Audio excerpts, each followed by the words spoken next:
Sergio Montes Vázquez, estimado Mauricio, saludos desde Madrid. Cuando trabajaste en la revista PC Semanal llegaste a conocer a Sandro Cohen. ¿Qué nos puedes comentar de él? Él decía que la inteligencia artificial era una estafa por 1994. Bueno, mira, por 1994, poco antes, yo entré a una BBS, que había un tablero electrónico, tablón electrónico de noticias, que eran los antecesores de Internet. Internet existía, pero existía solamente entre las universidades. Y lo que nosotros teníamos eran lugares donde podías compartir unos archivos pequeñitos, que tardabas horas en bajar con módems de 14.400 baudios, que se conectaban a la línea telefónica, y hacían unos ruidos característicos que el que los reconozca, sabes tú la edad que tiene. Tú andabas en Internet cuando Internet estaba en pañales, genuinamente en pañales. Yo entré a varios que había en México. Alan Aspuru tenía Nopal, había otro, no me acuerdo, había 3 o 4, y sobre todo había uno que funcionaba muy bien, que era Spin. Y Spin era comercial, pero tú podías entrar creo que 2 o 3 veces al día. Luego teníamos intercambios de mensajes, pero tú bajabas el paquete de mensajes, en vez de leer los mensajes como ahora en un foro, bajabas los mensajes, los leías, los respondías, hacías un paquetito con tus respuestas y los subías. Los paquetitos que se llamaban Quick. Y allí conocí yo a un montón de gente que son hasta hoy mis mejores amigos en México.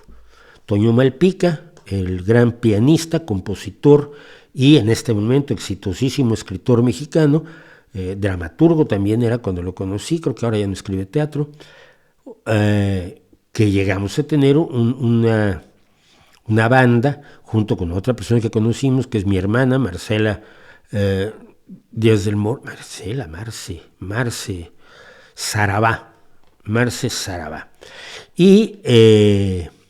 ¿Y quién más? Está Gonzalo León, que ahora vive en Ecuador, que cantaba el Maná Maná con el grupo. Estaba Fantomas, queridísimo, que se nos fue asesinado hace pocos años, sin deberla ni temerla, en la calle, como pasan las cosas ahora en el México, que les han fabricado, que nos han fabricado. Conocí a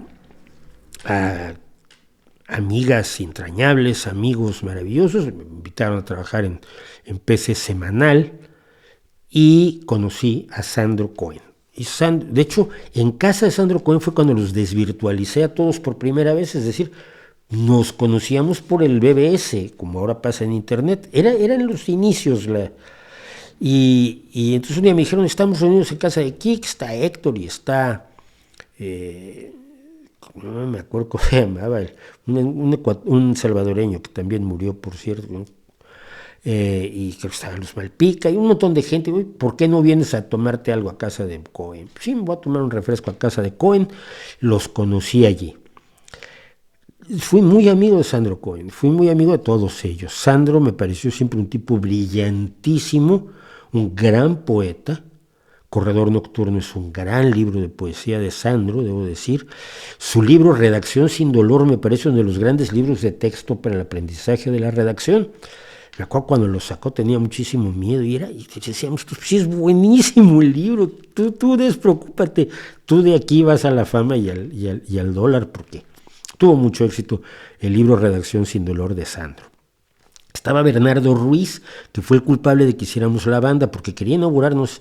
Bernardo estaba al frente de Cultura en la Universidad Autónoma Metropolitana y quería hacer no sé qué cosa en no sé qué espacio cultural, y entonces necesitaba una banda y dijo, pues ustedes que tocan, pónganse a tocar. Entonces nos pusimos a ensayar y de allí nació la banda Transfusión, la otra banda.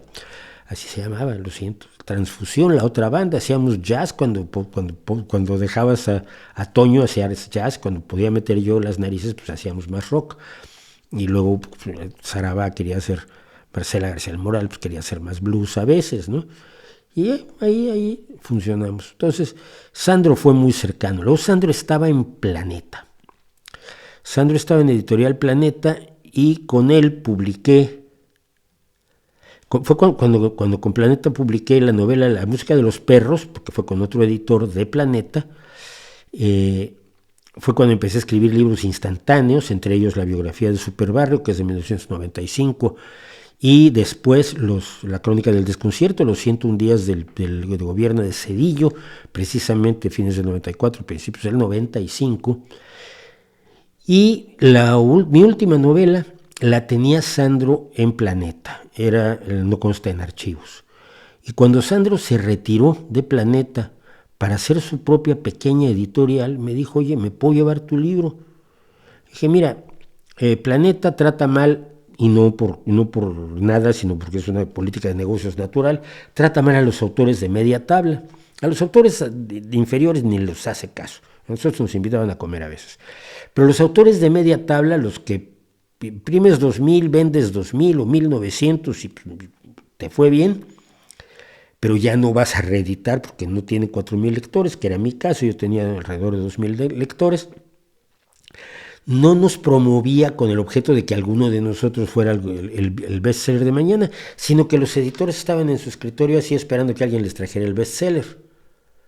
Y entonces estaban ya los escritores de altísimo nivel, que eran los que mantienen realmente a las editoriales y a los que trataban maravillosamente bien. Pero ninguno de ellos había salido de las filas de la clase media, de la media tabla, de los autores de Planeta. Yo había hecho una antología de ciencia ficción con un estadounidense que tuvo un aparente mucho éxito y luego se desinfló, que era Frontera de Espejos Rotos, con Don Webb, 6 escritores estadounidenses, 6 escritores mexicanos hablando, les mandamos a escribir cuentos sobre la frontera y el resultado era precioso. Y así entonces, bueno, Sandro se llevó mi novela, la publicó en su editorial y fue mi despedida de México porque se publicó meses antes o semanas antes de que yo ya me viniera a España.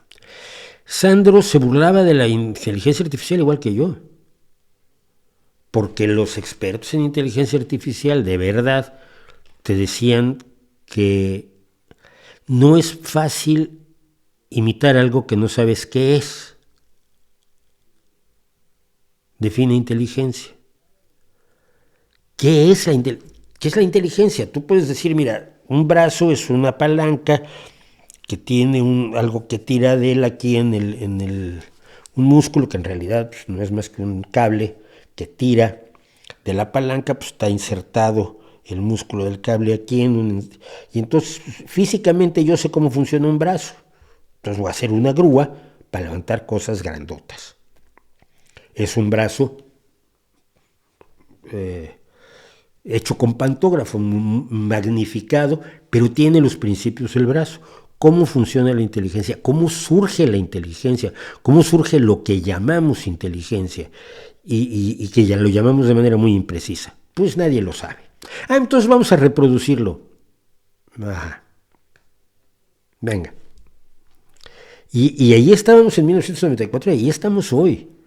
Los algoritmos de la inteligencia artificial son artificiales, pero no son inteligentes. Lo han demostrado una y otra vez. Yo me río mucho aquí en las crónicas de la inteligencia artificial de las exageraciones que se hacen respecto de una herramienta que es útil. Cuidado. Por ejemplo, para determinar plegados de proteínas, la inteligencia artificial ha sido muy útil porque está trabajando con parámetros y algoritmos bien definidos. ¿Cómo se pliega una proteína? Bueno, pues hay reglas para plegar una proteína. La inteligencia artificial puede plegarla de muchísimas maneras, puede hacerlo mucho más rápido, más eficientemente, puede hacer muchas cosas con los grandes datos, la inteligencia artificial, pero no es inteligencia. La artificial, la pseudointeligencia artificial, puede simular que está hablando contigo, pero eso no quiere decir que sea consciente. No sabemos cómo surgió la conciencia. Y en ese sentido creo que todos los que más o menos trabajábamos en PC Semanal, fuéramos o no expertos, yo no era experto, por ejemplo, había expertos, Kit, me acuerdo, Kit 4000, era un grandioso y maravilloso experto, sobre todo en Mac User también estaba allí, gente que sabía de las máquinas, y sabía informática, y sabía teoría, y sabía lógica avanzada, y etcétera. Y programaban en ensamblador, que era una cosa impresionante verlos. Pero yo lo que hice fue empezar a analizar la relación entre la red y el fenómeno informático con la sociedad. A eso me dedicaba yo desde 1994, 95, imagínate. Ya tengo un tiempo en esto. Y con ese tiempo que tengo en esto, estoy totalmente de acuerdo con el queridísimo Sandro, víctima, por cierto, de la COVID. Sandro es un hombre de mi edad y debería estar y tenía un aspecto más juvenil que el mío, además porque Sandro era un deportista extraordinario. Él salía a darle a la bicicleta y a correr, pero todos los días, todos los días. Tenía unas condiciones físicas admirables, pero la COVID no tiene eso en cuenta, cosa que algunos no quieren creer. Y esa es pues mi historia. Conozco y quiero a Alessandro Cohen, lo quise muchísimo, le agradezco muchísimo lo que hizo por mí además, que fuera mi editor, que fuera mi compañero, que fuera mi amigo y que habláramos de este tipo de cosas en aquellos años.